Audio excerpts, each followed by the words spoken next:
What's up, guys? Let's talk about how you're going to maintain your strength while you're cutting weight. Okay, first things first, guys. Make sure you get your first strength training workout early in the week. Okay, for instance, me, I take off Sundays. I don't do barely anything, right? I really just chill out. I may just go for a walk on the beach at most, and that is pretty much my only activity on Sundays. Let my body recover. So I come back on Monday. I do both strength training as well as Jiu Jitsu, and I am ready to go for both. I'm so fresh. This is also when I'm at my strongest during the week, and it's not by coincidence, okay, that it comes after a day off. So when's the best time to work on strength? When I'm at my strongest. Okay, so try and get it in early week. If you wait till, say, like Wednesday or Thursday, you've been doing BJJ all week, obviously, you're not going to be at your strongest. There's absolutely no way. So your body's not going to prioritize it either. So if you want to keep strength, hit it while you're in your strongest point. Something to avoid is high volume training. And what I mean by this is lots of exercises, lots of sets, lots of repetitions, those type of things, guys. You're not going to be burning a majority of your calories in your strength training. It's just not going to happen, right?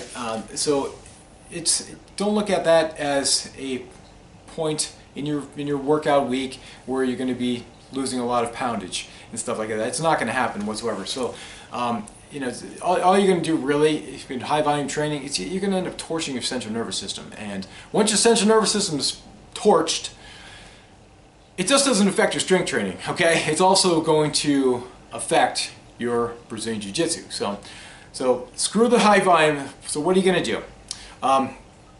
Here's what I recommend is, guys, choose 4 compound exercises per strength training session, okay? What I mean by compound exercises is exercises that involve multiple muscle groups as well as multiple joints. And these are kind of like your big lifts. I'm talking things like your squats, your deadlifts, bench press, overhead military press with a barbell. What else? Barbell row. Those are compound lifts. We're talking things that you're going to be handling the most amount of weight. Okay, so pick like 4 of any compound lift. I just gave you some examples. There's tons more out there, but those are just something real quick. So 4 compound lifts, and what you're going to be doing is you're going to be doing 4 working sets each. Okay, for each of those exercises. Make sure, when I say working sets, always make sure you do some warm-up sets to start with, okay? Don't just jump into like really heavy squats without warming up properly, because and those warm-up sets, though, do not count as your working sets, obviously. So, but when you get to the working sets, make them 4. So as far as repetitions, keep your repetitions, let's see, 3 to 6, excuse me, guys, 3 to 6 reps each set. If you're still a beginner, and when I say beginner, I mean if you are still in your first year of lifting consistently, I want you to stay on a higher side, 5 to 6 repetitions. For those that have been lifting for training for a while, 3 to 6, see where you fit in there, okay? But that's all the reps you're going to be doing, okay? You want to, when you're trying to maintain strength, guys, you really want to handle as much weight as you can. But in 3 to 6, especially if you have experience, you'll have no problem in doing that. Okay, and these workouts should be done 3 times per week. Okay, so what do we have here, guys? We have 4 compound exercises, 4 working sets each, 3 to 6 reps each set, and we're going to be doing these workouts 3 times a week. All right, that's really it, guys. It's really not a hell of a lot, okay? But what is going to be a lot, because of these exercises, is the weight you're going to be using. And big weight is going to help you keep your big strength. So keep that in mind, okay? So guys, here's the thing. Do not waste time on small weight exercises. Just for instance, like what I mean by small weight exercises, something like bicep curl. Say you have time in the gym. Oh, I can knock out 8 sets of bicep curls for 85 pounds. But in that same time frame, you can do 3 sets of deadlifts for 350 pounds. Man, choose that 3 sets of 350. Go with the big weight, guys. This is going to help you maintain your strength. Next is increase your protein intake by about 10%.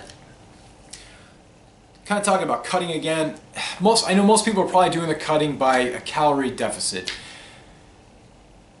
I'm not sure. I don't really agree with that philosophy anymore. Personally, it's something another video, but let's talk about reality. I know that's how most people do it. So let's talk about this a little bit, guys. Here's what happens when you're in a calorie deficit. Your body looks at the calorie deficit like it doesn't realize you have a tournament coming up in, say, 6 weeks and you need to lose 7 pounds, okay? Your body has no idea. Your body just thinks survival, and that's the only thing it thinks. So your body, notices the calorie deficit that your body now has, and it's like, oh shit, he must be in a state of emergency. So what happens is, it's like, all right, so your body starts thinking, what do I do? We have to get rid of any unnecessary sources that we can, or find the most unnecessary things to get rid of and so forth. So it's like, okay, he has 100 pounds of lean muscle, okay? I'm not talking about your bone weight and water weight that you carry, but just lean muscles. Just say, okay, you have 100 pounds of lean muscle, but we're in a calorie deficit and we're in an emergency, so really he only needs about 90 pounds of muscle to get through his daily activities. So let's pitch that 10 pounds of muscle, and he'll still be fine. So that's the way your body looks at things, okay? And so it's going to want to keep things, believe it or not, like your fat stores, because fats really, it does contain a lot of energy. So it's going to want to prioritize fat and hold on to fat and pitch what your body thinks is unnecessary muscle weight. But you can't reason with your body, unfortunately. You can't say, hey, look, man, just hold on to that muscle. I got a tournament. I want to keep as much of that as I can. It doesn't realize that. It just looks at it as, hey, calorie deficit, state of emergency. So to minimize what this from happening, increase your protein by 10%. For instance, I weigh 220 pounds, but I've discovered I really only need about 160 grams of protein to kind of stay around the same muscle mass that I have right now. Okay, so obviously that means 160, 10% of that is 16. So I'll just say round it up to 180 grams of protein a day I would now require when I'm in a cut. So I'm actually kind of weird.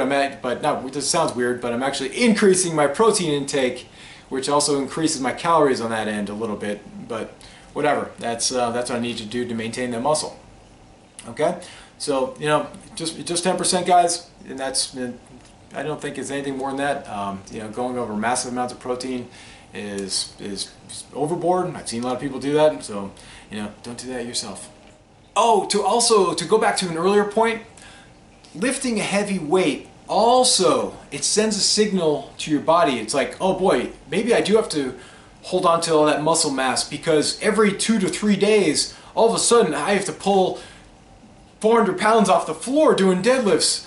So I better not pitch muscle, and I should probably maybe use fat as a fuel source instead. Here is a really golden rule of weight cutting, guys. The slower you lose weight, the less muscle you lose, okay? Try and plan your cut so you only have to lose 1 to 1.5 pounds before your tournament, okay? Don't try and drop, I don't know, 20 pounds in a month or something crazy like that, okay? 5 pounds a week. That's just not a healthy way of doing that, and it's inevitable. You're going to lose muscle mass. There is no way around it. So, safe way of doing it, guys, try and plan it so you only have to lose 1 to 1.5 pounds per week, okay? And 1.5, guys, I'm talking, that's probably people more on the heavier side, people that are around 200 and above. So that's, obviously if someone's like a 300 pounder, they could probably lose 2 pounds per week and be okay. But for the most part, most people 1 to 1.5 pounds, and that will per week, and that'll minimize the loss of muscle that you may incur when you're doing it. And one of my pet peeves in all of sports nutrition and everything, and people just seem to be so carb-phobic these days, and people are afraid of pasta and rice and all that stuff, and they tend to, those types of food, for whatever reason, get blamed for people being fat. Guys, not the case whatsoever, okay? You still have to include these foods in your diet, okay? Okay, as I've mentioned in the past, I'm a vegan, so I eat tons of these type of things. But if I am going to cut, what I'm gonna do, I'm gonna slow down on some of these things. It doesn't mean these are bad foods or anything. I'm actually very happy at the weight I'm at right now, and I eat tons of pasta and rice and those type of things, and bread every day. But if I want to cut weight, what I would do, I would kind of just replace those calories with a lot more veggies, and I would lose weight. But again, it's not like it's losing bad weight necessarily or anything like that or anything. So, but thing is, I still would need to cycle in at least 2 days a week of heavy on complex carbs, heavy on the bread, the pasta, the rice, those type things.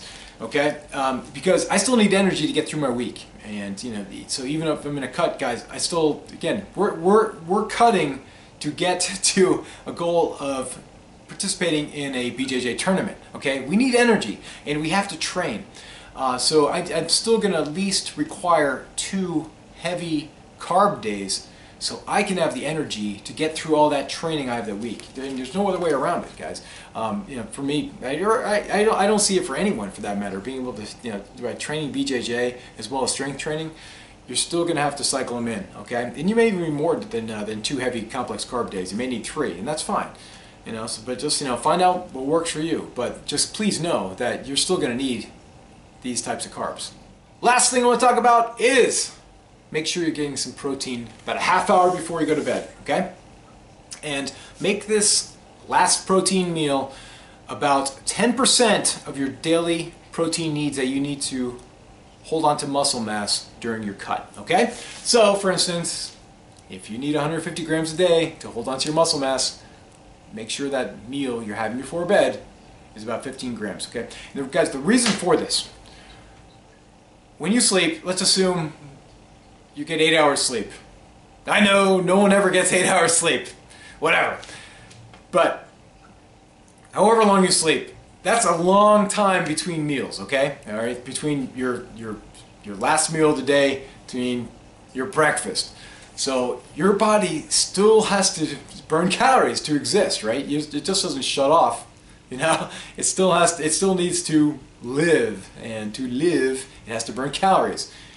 Inevitably, it still pulls from protein stores, pulls from your muscles. So, to minimize these losses, have some protein before bed. And try and make this meal as proteiny as can be, all right? I wouldn't have a meal, for instance, with the 15 grams of protein and then 3,000 other calories or something like that from a different source of, like, say, fat or carbohydrates. Just try and make it as high percent of protein as you feasibly can. I know, again, I'm vegan, so pretty much any type of protein I have, say if I get it in the form of garbanzo beans, there's carbs in there too. But I'd have something like that because it does have a high percentage of protein in there, or I'll have some nuts or something like that. Okay, so guys, find what works for you and do it. Anyways, guys, thanks for watching. If you have any questions, please leave them down below. And if you have yet to subscribe to my channel, please do so. We'll talk to you soon. Ooosss.